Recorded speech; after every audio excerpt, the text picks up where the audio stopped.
The first learning outcome reads, apply the techniques of project management to planning and conceptual design of engineering projects. Okay? Unacceptable, generally speaking, unacceptable is if you're not able to meet the acceptable level.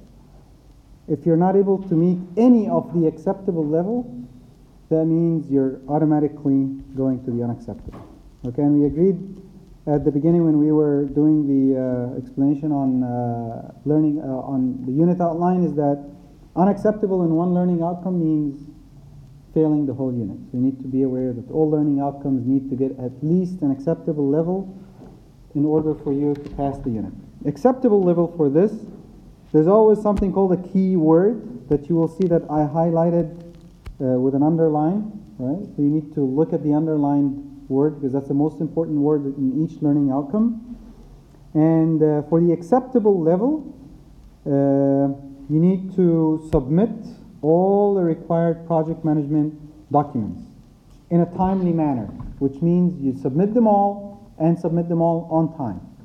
Okay? The timely manner means on or before the due date. What are these project management PM documents? An example of this is your project schedule. An example of this is your WBS. Another example, can somebody else give me another example? Sketches are not project management. No, design drawings are not project management. Gantt charts, anything that has to do with managing the project.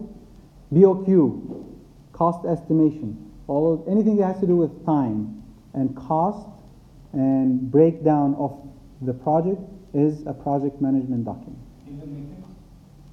Meetings is not really minutes of meetings are not project management documents. Okay?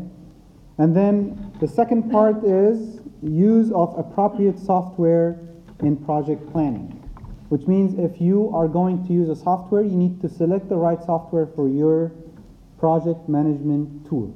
As a tool, softwares are just tools. It just does whatever you input in them to give you the output. So the importance of which tool to use is highlighted here by the use of good project planning software. The last one in the acceptable level is to demonstrate evidence of structured project planning and subsequent implementation of project plans. What this means, so the first part was to submit the documents. The second part is I'm testing your ability to plan your tasks and implement them. So that's a very important part in this PBL. And it is actually repeated in another learning outcome. So you will see the planning of your tasks, phase by phase, or even for all three phases, is counted more than once in our learning outcomes evaluation. So you need to plan ahead of time to put a layout of your next few weeks. That's personal planning. And in one of the learning outcomes, I think this is learning outcome 2, it will be the framework. I will just discuss this in a few minutes. You also need to plan your tasks and then follow this plan. So your inability to plan or your inability to follow your plan for the next few weeks will not get you reach the acceptable level in first learning outcome. Now, if I want to go to a good one, the good learning outcome 1 would be a person who used external sources to find information about project management techniques. So don't come and tell me this is how we did it in PBL 1. That's not acceptable. And this is not an external source. External source means something that you checked reliability and you reference properly in your workbook. Is that clear? So any data from outside needs to be referenced properly, and in order for you to get to the good of learning outcome 1, you have to use some external sources that shows me that you tried and found ways of how to do your project management documents in a proper way. The next part of a good is to demonstrate a systematic approach towards project management technique updates during the course of the project. Now, don't just do it and run.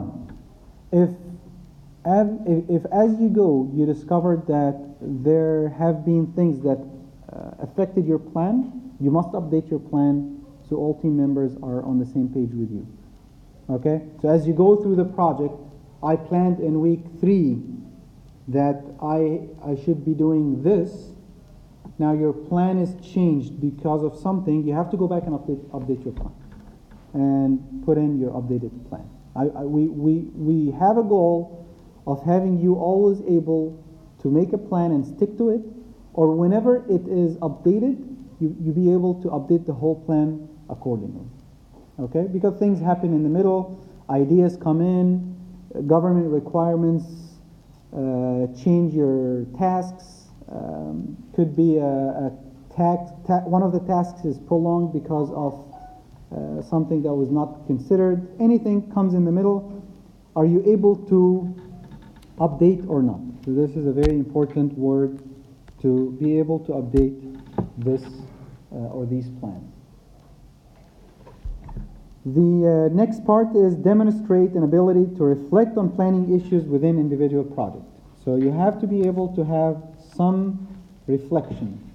Now, reflections are in a good place, so just reflecting on project management puts you in good.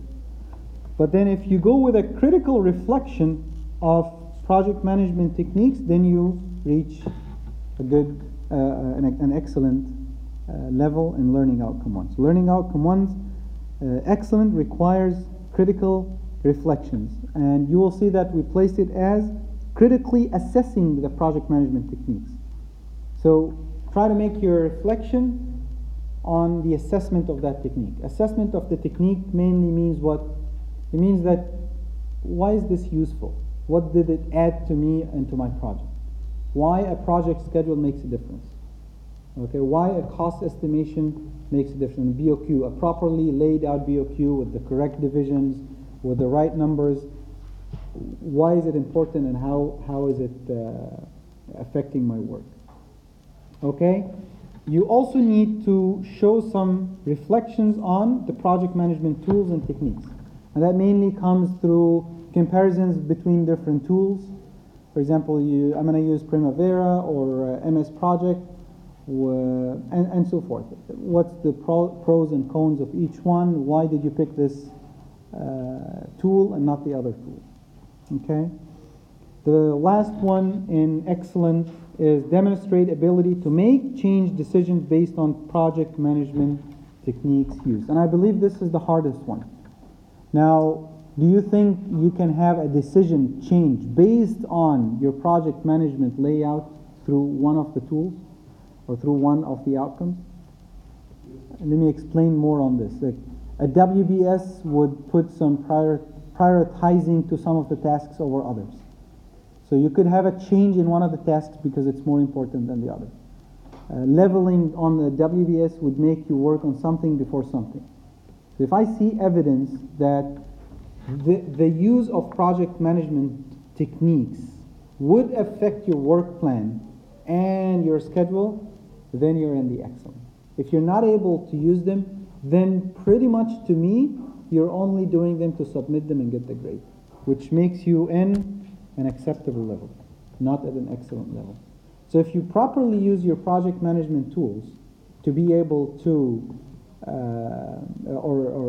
to change your plans and your tasks, that would be the best way with learning outcome 1. Now, jumping to learning outcome 2, it says develop a framework for engineering design and project management process and for the roles of stakeholders in these processes based on evidence of reflection on design and project management. You see, I underlined 3 words. First one is framework, second is role or roles of stakeholders, and the third is reflection on design. And I think it's pretty much broken up to these 3 points. So in the first, again, unacceptable is the same as before. Acceptable is your ability to demonstrate the development of framework, which means, between brackets here, you see individual plan of work through project work. So if you're able to lay out your plan for the next few weeks, you fulfilled the acceptable level of learning outcome 2. And I am emphasizing on this as a repetition between learning outcome 1 and 2. Part of it because it is a planning, and it is a framework. Are you able to plan your tasks ahead of time or not? We want you to get out of PBL 2 able to put out a layout for yourself and your team for the next few weeks for the assigned task. The next one would be to discuss and present the role of stakeholders in project decision. Very, very important to define your stakeholders and then discuss the role of each one. It's basically decisions. How each decision I'm taking in the project, how is it affected by different stakeholders? Okay, then you have to define the stakeholders. Anyone have any idea about who are the stakeholders in our project? You? The client? Yes. Who else? Yeah. ACK, no. As an engineer looking at this project, ACK is not a stakeholder. Yes, the company, okay, that is pretty much the client. Customers who are using this facility later on, huh? Neighbors could be a stakeholder that affects some of your decisions. Who else? Technicians, workers, employees using the facility later on. Who else? Government, municipalities, standards, all of these are part of the stakeholders. Anyone that affects your decision in your design process is a stakeholder. Anyone that you think will be earning money or making benefits out of the business is a stakeholder, and so forth. So you have to discuss this in as much detail as possible just to reach the acceptable level. I like the mind mapping technique. Just put bullets and circles, coming from each circle what the effect would be and who is affected and how is it affected and so forth. And then basic reflections on engineering design and management process gets you in acceptable level. Going to the good, you need to demonstrate development and improvement of framework. So again, your framework, which is your plan for the next few weeks, as simple as that, needs to keep developing. If you just put it at the beginning of your phase and not update it, then you're always staying in the acceptable level. You want to jump to the good level, you have to keep updating your plan. And then the second part in the good is to demonstrate awareness and understanding of stakeholder roles in project decision. Now, just the discussion, that means acceptable. Now, if I see this discussion translated into actual decisions and work, that means you were able to demonstrate this awareness of their effect and role. Is that clear? So don't come and tell me the government told me I need a sidewalk of 3 meters minimum. It's just an example, and I don't know if this is correct or not. But then I found that you already discussed it as 3 meters, but you applied the 2 meters. Right? So that means you really discussed it. You understand that government stakeholder as a role is this. That's unacceptable, but you did not apply it. So that doesn't get you to the good. Is that clear? I think that's the simplest example I can get to. You don't tell me comfort of my clients is important, but then you did not take some measures for this, for how wide the rooms are, how nice the seats are, all of these. One of them is client requirements. If you cannot fulfill the client requirements, that's obviously a big design mistake, but one of them is that you did not demonstrate the awareness and understanding of the stakeholder roles. And then the excellent is getting a critical reflection on development and improvement of framework. So if you have critical reflection, clear, nice reflections on importance of this framework, of your plans, its importance in the learning process through the project, then you're not in the excellent. And then the second one in excellent is the ability to change, update project and design decisions by influence from stakeholders. So now you got an idea from stakeholders' roles, you started to apply it.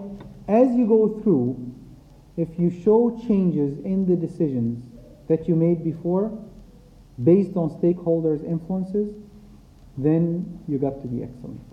And that will mainly be through week 5, where we sit together and take a client feedback. That's mainly. But throughout my feedbacks in the classes, there will be changes. The changes of me being the client as a stakeholder is considered part of this. If you're able to take and fulfill these requirements and needs of the client and change your design and show this in your workbook, that would be in your excellent part. Now, critically reflecting on your engineering, design, and management is also the third part in putting you with the excellent on learning outcome 2. Learning outcome 3 is develop a project problem, definition from a loosely formed client brief, and produce a conceptual design and project specifications consistent with relevant standards and current engineering practice. So you will see that I underlined here development of the project problem, having a conceptual design, and sticking to relevant standards. The acceptable level is to develop a conceptual design from a loosely formed client brief in consultation with the client. You just had the conceptual design.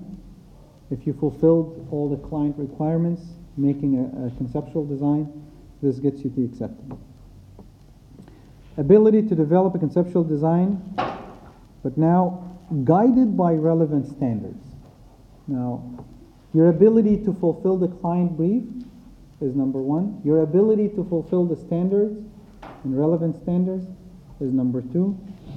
And then the third one is determination of the appropriate design practice for engineering projects in accordance with government requirements. So are you able to see the design practice outside in offices, in design offices or in consulting engineering firms, how they practice things? If you're able to find this out and apply it, that would be the third one. Going to the good, determines the final conceptual design after examining several alternatives. See, when I was saying that I need more than an alternative, if you do one sketch, that gets you in the acceptable. More than one, 2 and more, that gets you in the good. And the second part is developing the design practices.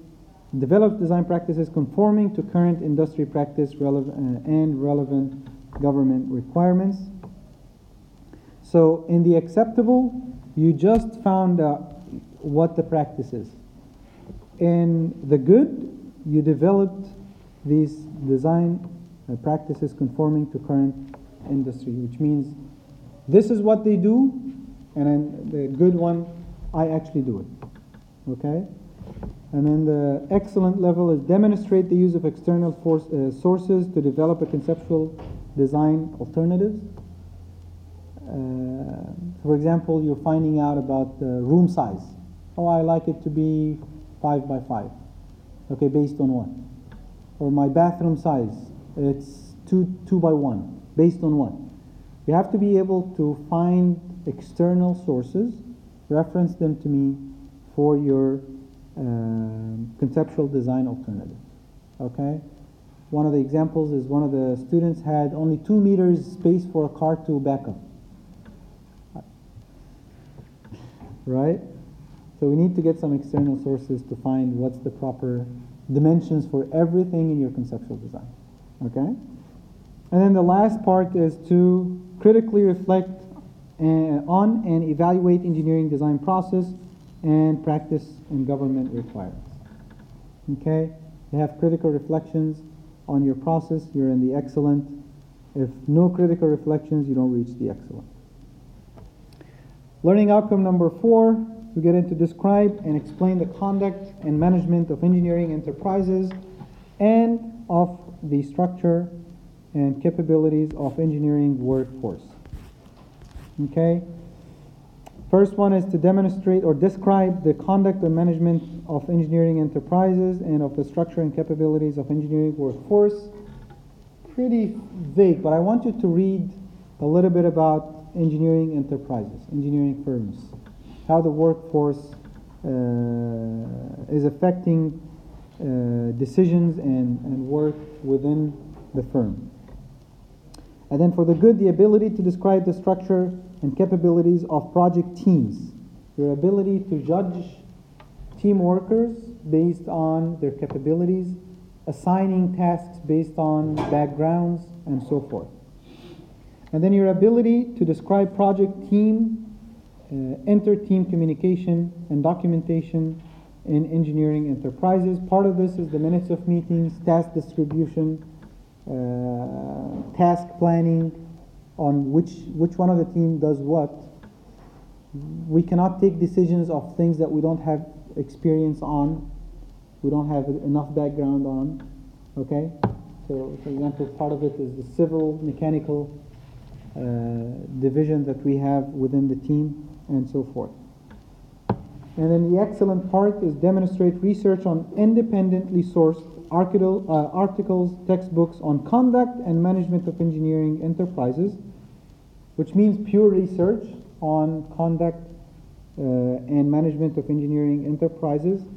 And I want you to critically reflect on the capabilities of project teams and critically reflect on inter-team communication and documentation in engineering enterprises. Remember when we talked about just describe the role of professional engineers in PBL 1, or just describe complex nature of engineering? It's pretty similar here. I want you to be able to look at the structures and capabilities of teams and workforce and enterprises and in design firms and what they can do, what they cannot, how they can communicate together, what's the proper way of dividing the work, and so forth. So this is going to reach you to the excellent. I think this would be the easiest learning outcome. And if I tell you just reflect on this, you get a few articles online or through books in the library, and just put your reflections on, which shows me that you understood what's written there. Okay, remember, very important to understand what you read, because I simply can pick up part of the article in your viva voce and ask you to describe it for me. What did you understand in this? Okay, so it's not just a copy-paste. And then learning outcome 5 is you demonstrate and justify incorporation of system approach to design activities based on a sustainability framework, which includes social, environmental, economic, business, usability, and health and safety benefits and risks. There's 2 parts pertaining to this learning outcome. 2 main keywords: sustainability framework and risks. These are the 2 parts. So you'll find that demonstrate the measures of sustainability in project and demonstrate the ability to identify all the project risks. And then go to the good, critically reflect on advantages, disadvantages of available sustainable measures and with the use of external sources. So you discussed some sustainable measures. I want you to discuss the advantages of this and disadvantages of each one. You said I will use solar panels. You need to show me what are the advantages and disadvantages of solar panels, if you want to get to the good instead of just the accepted. Now, you used them and you're consistently evaluating the sustainability, then you go to the excellent in different phases. Okay? And then now you did the risk assessment with minimum errors, you're in the good. You virtually have no errors in your risk assessment, that goes to excellent. All right? I see some smiles which will make me stop the video now. Learning outcome 6 is talking about the actual design work. Identify, justify, and apply technical knowledge and skills required to develop a project. Now, your inability to reach the acceptable puts you in an unacceptable. And in addition to this, we added a requirements for the unacceptable is your inability to answer questions in viva voce or letting parts of your work be done by a third party, for example, industrial practitioner. So this is a clear evidence to me that you've done it outside. If you're not able to answer questions, that means it's not your work, it was done outside, which happens a lot in ACK, unfortunately. So for us to avoid having this, we on purpose added to the unacceptable this small requirement. For the acceptable part, you have to be able to identify technical knowledge required for an engineering project, and you have to identify the technical skills required for this project. Just find what is needed to be done or what is needed to know about to do this project. Your ability to apply this knowledge to the project, which means I know now that I need to design the column based on ACI requirements of so, or HVAC based on ASHRAE requirements of so. Now, if you apply it, you go to good. If you just knew about it, you're unacceptable. Your ability to apply the technical skills required for an engineering project. Now there's a knowledge part, there's a skills part. Using actual tools is your skills. Then that fulfills your good criteria for this learning outcome. Going to the excellent, ability to justify technical knowledge required for engineering and critically reflect on the outcome, justify technical skills, and critically reflect on the outcome. So basically, it's as simple as that. Knowledge, skills, knowledge, skills, knowledge, skills. Okay? Over here, it is identifying, over here is applying, and over here is justifying. Okay? So we go from level acceptable to good is identifying to applying, from good to excellent is applying to justifying with critical reflection. Okay? Knowledge and skills are two different things. You have to understand what the difference is. Your skills is what you use to apply the knowledge. Your tools. Like I used SAP as a tool. I need to develop the skill to understand SAP. I used Excel in my design. I need to develop the knowledge in order for me to apply the required skills. Identification, justification, and application, they all come together. And it's as simple as I like it this way, as simple as judging based on, oh no, I like it this way. That means you don't have any justification. Do you understand where this is? A lot of times I ask a student, why do you have this here and that here? Oh no, I like it that way. This is no basis of your judgment. That means you did not justify your design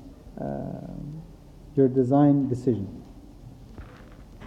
And then going to learning outcome 7, produce professional and technically competent project management and design documentation. My main goal on this would be your drawings. Okay? The layout of your project management is not judged here. The main one that is judged here is your quality of your drawings. So if it's readable and understandable, we added to this reflective workbook that is readable and understandable. By the way, we have this problem and we had a long discussion with all instructors. What if I cannot read a workbook? Right? The student have done a lot of work, but I'm not able to read it. Can I fail him? And the answer was, we need to put it somewhere on the learning outcome.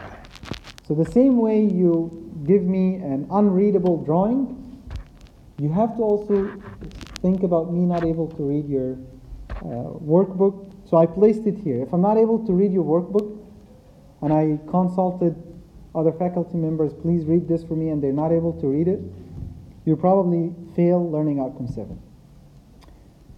And then the second part is submission of all required technical reports in timely manner and required also to submit all required CAD drawings and diagrams in a timely manner, which means on or before the due date. If you demonstrate the ability to produce largely error-free technical reports and largely error-free CAD drawings and diagrams, you're in the good. And if it's virtually error-free, which means I cannot find a mistake, then you're at the excellent. And I think a lot of you practiced this in the Project 1 and PBL 1, right? Where you had CAD drawings that you were required to draw. And it never gets to the excellent, remember this, unless you've showed it to your instructor 5-6 times, right? On an average. So let's make this clear. If you're working on your drawing and you're submitting it to me the last moment, it will probably never be on the excellent part. It will be either good or acceptable. Now the definition of largely, here, I want to emphasize on this. I have to keep it like this. Why? Because a lot of people say, okay, how many mistakes is considered largely? And how many mistakes are considered minimum, right? I believe it will be up to our judgment, because some mistakes, one mistake is considered very large. And some mistakes are, if you have it a lot, it's still very small. The example of this, if you have a problem with the scaling, if you have improper use of spaces in your title block. So I have the whole building is occupying 1/4 of your title block. This is a horrible scale. Inability to read your dimensions. That's a horrible mistake. Having so much very high precision in your dimensions. Sometimes you see a dimension is 9.444444. You're not really designing a computer chip to get me out to the millimeters. You're working on a building that probably will be off by 2-3 centimeters on site, right? So you have to understand what accuracy you need to put in. Line weights, hatches, mistakes in spelling are not acceptable. So you have to really consider all of this. Not having grid lines, not having center lines is horrible, especially if you're having more than a floor. I need to be able to relate location of different things in different floors. And the only way to do this is to have center lines and grids marked as A, B, C, for example, on one direction and 1, 2, 3 on the other direction. And those have to match between civil and mechanical layouts. Properly putting the names of people who worked on the project, properly putting the notes, any notes that are required on the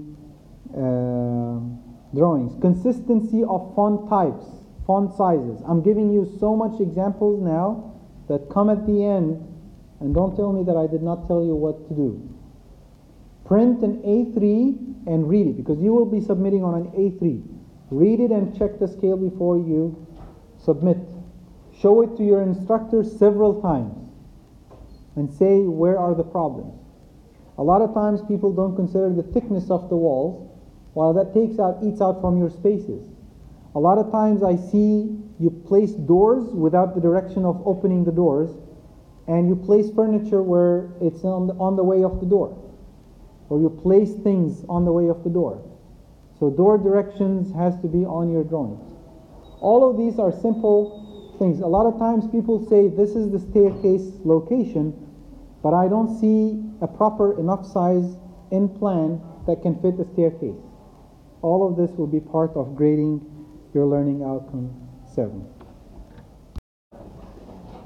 Learning outcome 8 talks about attitude, problem solving, productive work practices, and lifelong learning.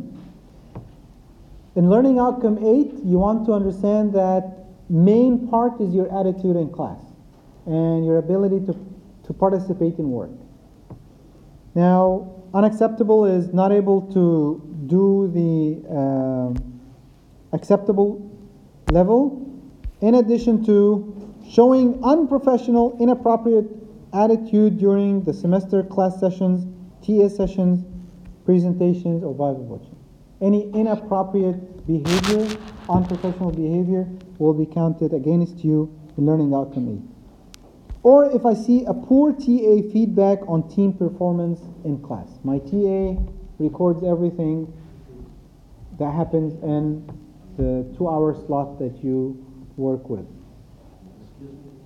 In an acceptable level, articulate understanding of professional practice, which means write down what is a professional practice is about and how can you achieve a professional practice level. Articulate commitment to lifelong learning. Your attendance has to be above 80%, and I get an acceptable TA feedback on each member. For a good, you demonstrate professional development of professional practice. Now, you articulate means you just mention, talk about it. In a good, that means you actually practice these. Whatever you wrote in your workbook about your professional practice, or what it means, I need to see it in class. Demonstrate a commitment to lifelong learning and good TA feedback. Critically reflects on development of professional practice, which means add your portion to your reflection, your portion to understanding what a professional practice is. Why is it needed? What's the importance of it? What if it's not there? What if I don't professionally act with my team and team members? Critically reflect on the development and demonstration of lifelong learning, and you have an outstanding TA feedbacks. Meaning the TA comes to me and say, this guy was always working, always on the computer. He comes on time, leaves on time. He always shares information with teammates. They never conflict. It's so much harmony between the team members. All of these feedbacks are good for team members.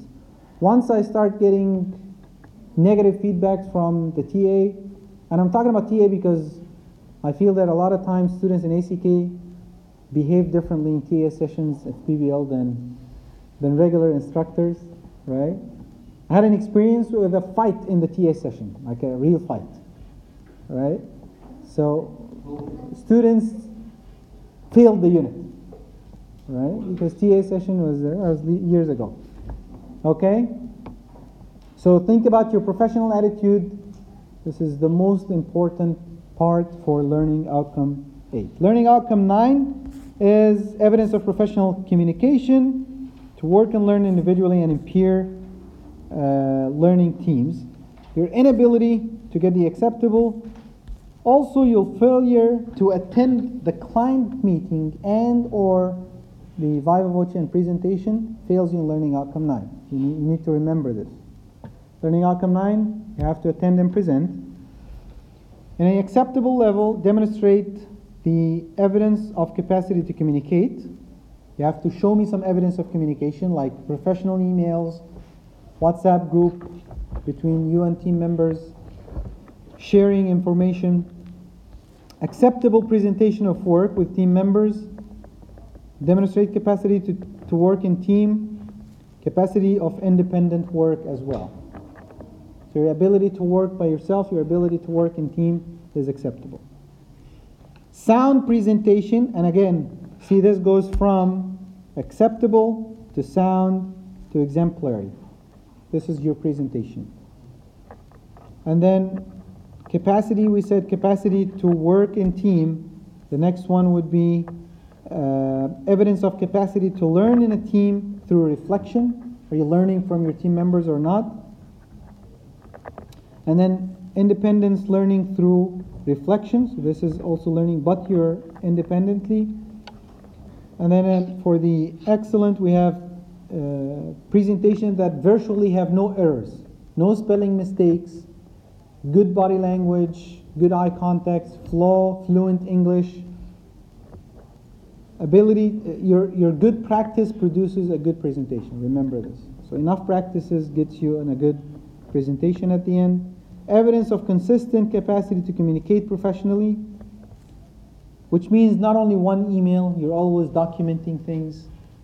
You never lose data because you're always in communication with other team members, always having a good backup. Demonstrate evidence to capacity to teach, guide the team through reflection.